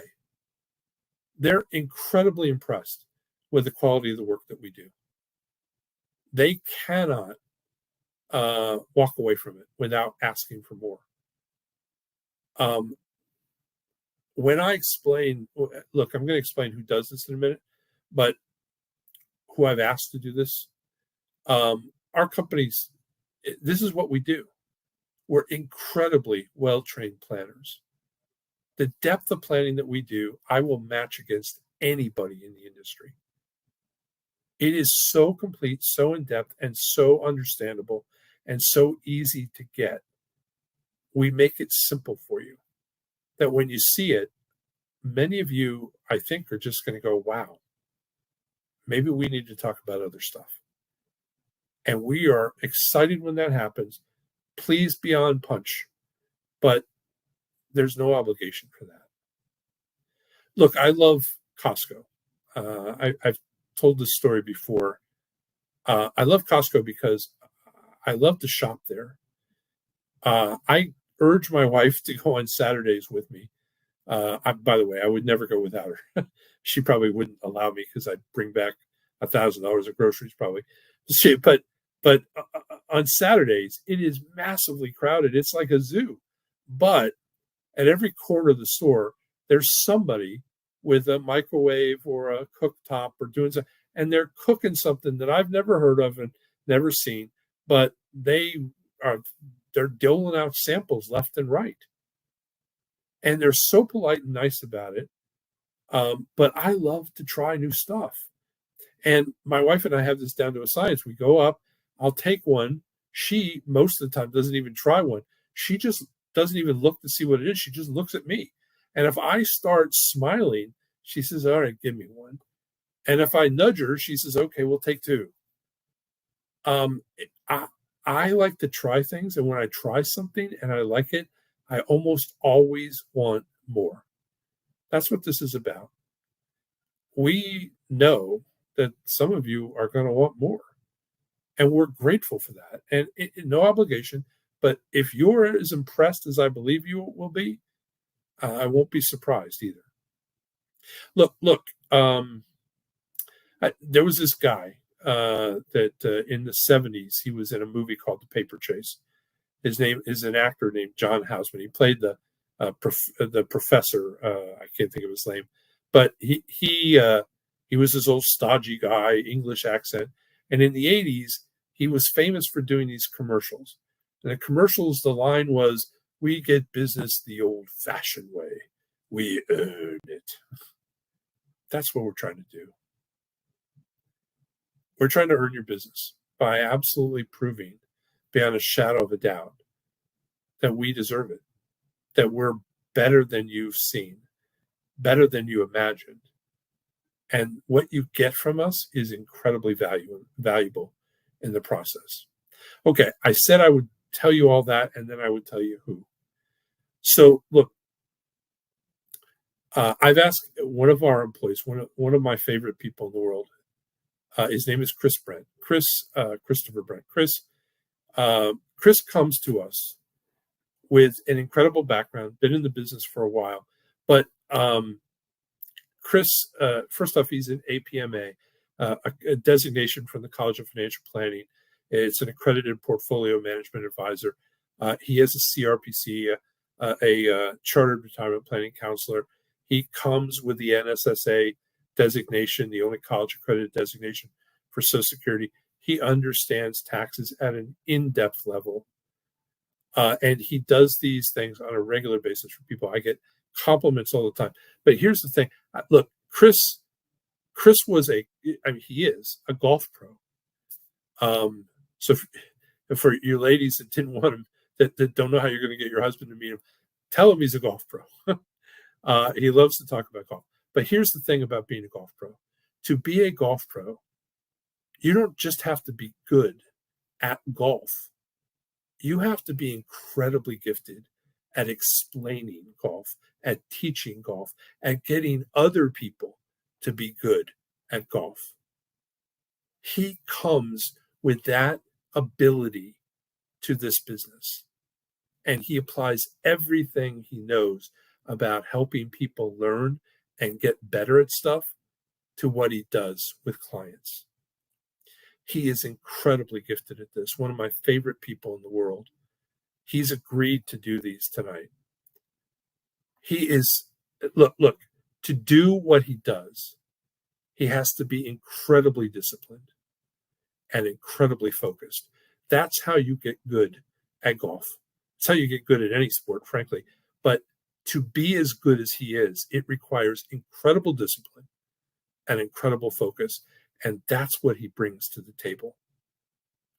You're going to find him to be an expert in every area of retirement that you care about. And he is going to, I think you're going to, look, you're going to be blown away at the level of expertise he brings to what he will do for you. It is so valuable. Look, I'm going to get to the Q&A. I promised. I know I've run long, but I'm going to do this. So thank you for hanging on with us. Our tech team is going to put the in the chat. They're going to put there it is, and they just posted the QR code. So if you don't know about QR codes, just point your phone to this, just like you were taking a picture. It will. You don't have to take the picture; just point it. You'll hit the yellow rectangle. That will take you right to it like that. You'll be there. You'll be able to sign up for. Again, I'll just remind you, option one is the full process. It's the entire thing. Chris will do everything that we've talked about in terms of planning, in terms of taxes, in terms of Social Security planning. Everything will be in depth by him. And then option two is, hey, Dave, I just want the workbook because I don't really have a tax issue. That's what those are. All right. I'm going to ask our tech team to start pulling up our questions that you've pre-put in. If you have a question that you haven't done that, this is the time to do that.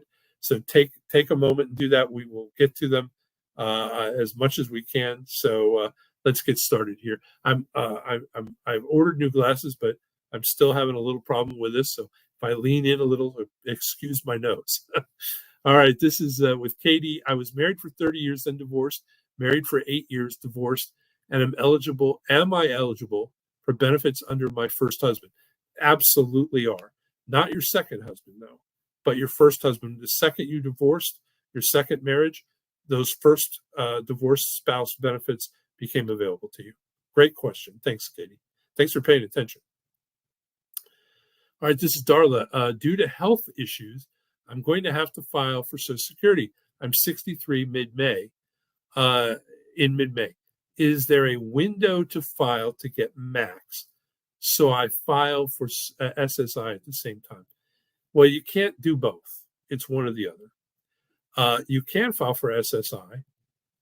If you do, when you turn FRA, full retirement age, those benefits will stay the same. They'll just start coming out of a different bucket.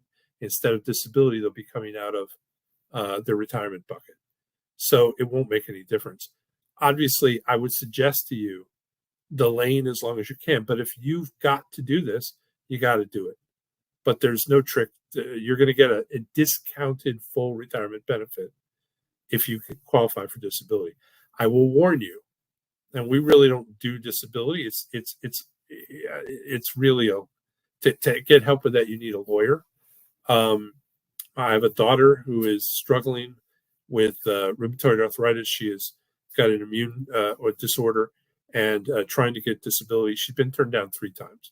With a lawyer, she can barely function as a human being, and they've turned her down. So don't expect this to go through like that. It can take a lot. Next question. Okay, Janie, I'm sorry. I thought if you retire early, you cannot earn more than $23,000. Otherwise, you will have to pay back $1 for every 2.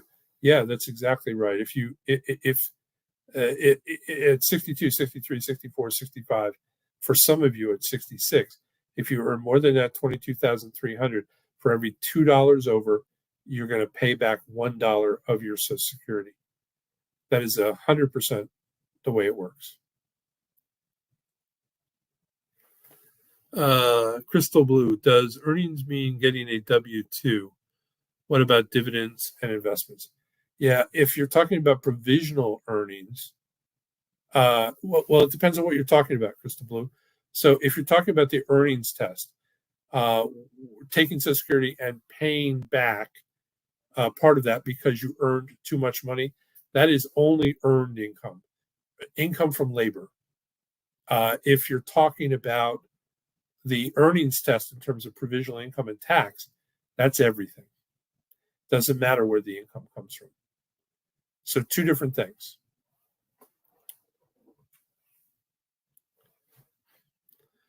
All right, Craig, my FRA is October of 2025.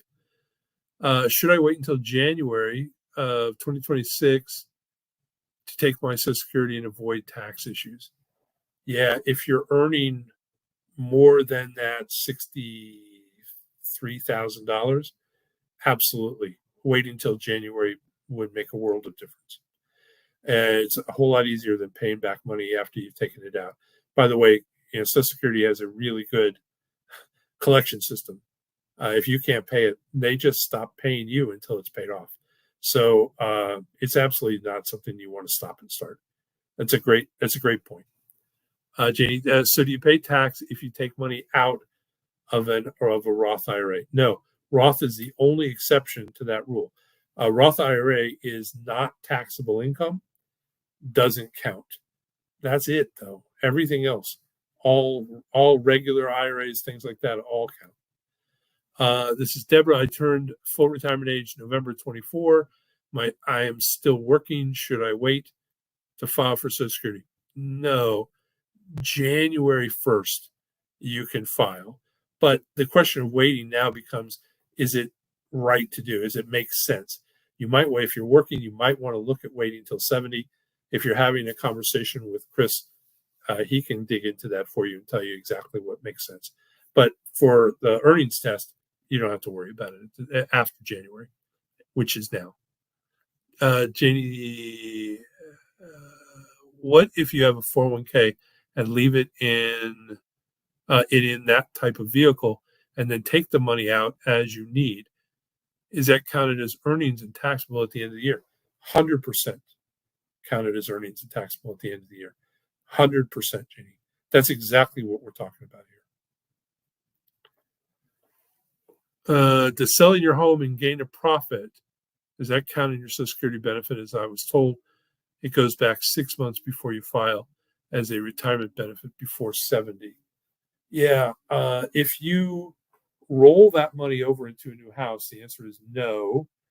If you don't, the answer is yes.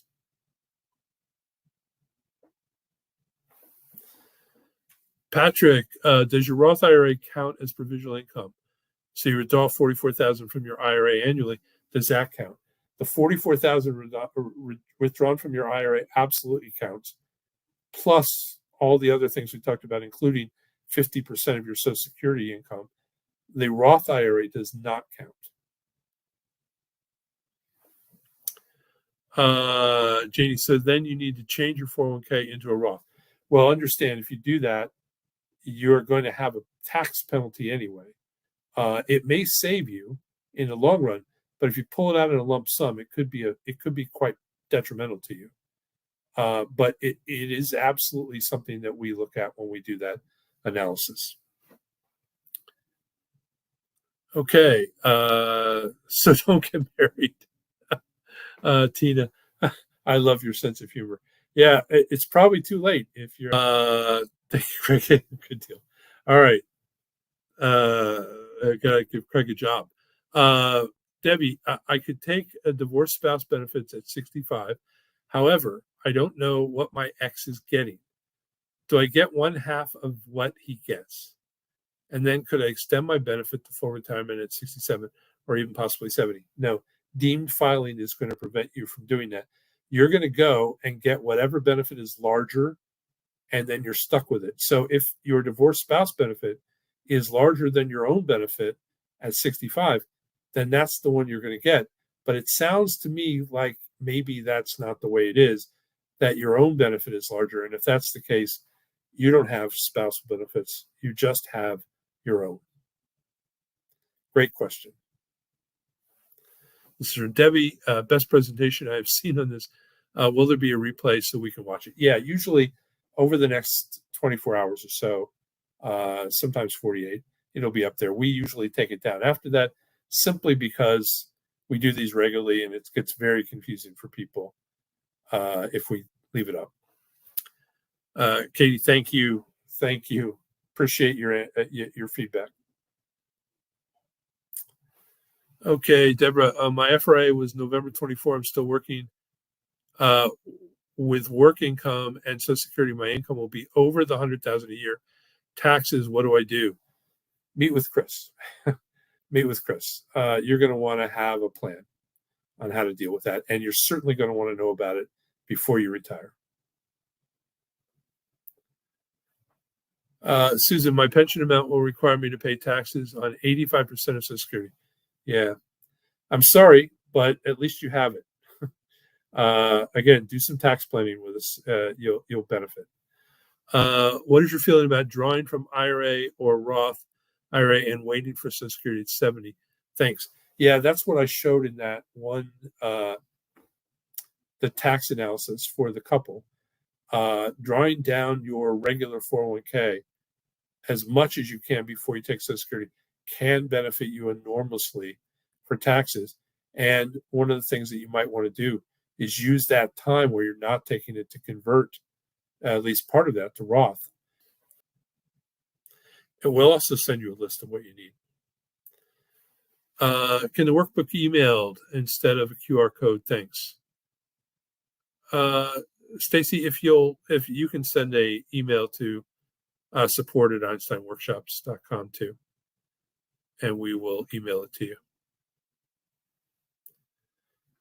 Okay, I am about 10 after 9, so I'm going to call a few more questions, and then we're gonna have to call it a night here. My apologies for going so long. Okay, just thank you so much for your class and answers. I look forward to chatting with Chris. Great, Jamie. Thank you. And then Susan, my wife works and makes more than $63,000. Will that make us have to give back on my Social Security? No. So if you're talking about the earnings test, no, it only applies to your income for your Social Security. Your wife's income will not count. Only your income for your Social Security. Dawn, I'm 62 and divorced. Can I take Social Security now and then take my ex-husband's when I turn 67? Maybe, but very possibly not. Remember, your ex-spouse's income, spousal benefit, is half of theirs. So this would only work if let me give you two cases where this works. One is your income is less than half of theirs. And if it's less than half and they're already filed and you have the option to take their spousal, you're not going to have an option. That's the one you're going to get. It's called deemed filing. Here's the scenario would work. If you go to file and they haven't filed yet, you can take your income and then switch to half of theirs when they file or when they reach full retirement age. That's the way that can work. All right, this is Quan. I'm retired to have a new auto payment. I haven't started it yet. Does it make sense to make more sense to withdraw the payment from my investment, or should I start my Social Security? That is really a hard answer. This is the kind of thing that Chris would do in a plan. You're going to want to look hard at this. It depends on what your investments are in, how much they are. It depends on what your Social Security is going to be, and where you're at in terms of overall plan for money, and how much the payment is. So lots of stuff there that are packed into that. I would absolutely recommend getting an analysis. Do you have offices near Pittsburgh? Well, I'm not that far from Pittsburgh, but no, we don't. Look, we have offices in Michigan. We have offices in Colorado. I'm here in Pennsylvania, but not near Pittsburgh. Not too near. I'm a couple hours away. We don't. We have clients that come to our office, but the vast majority of our clients, we operate in 43 states. We do this typically over the phone. We use, if you're interested in whether you do business with us, we use Charles Schwab as a custodian, and they have offices in Pittsburgh. They have offices everywhere. So your money is close by, but we don't actually have staff in those areas. It's just too expensive to do. Okay, Quan says you'll discuss with Chris. Great. Okay, I think we are at the bottom of the list. I actually got through everybody. All right. I am going to bid you good night, farewell. I wish for everyone wonderful planning.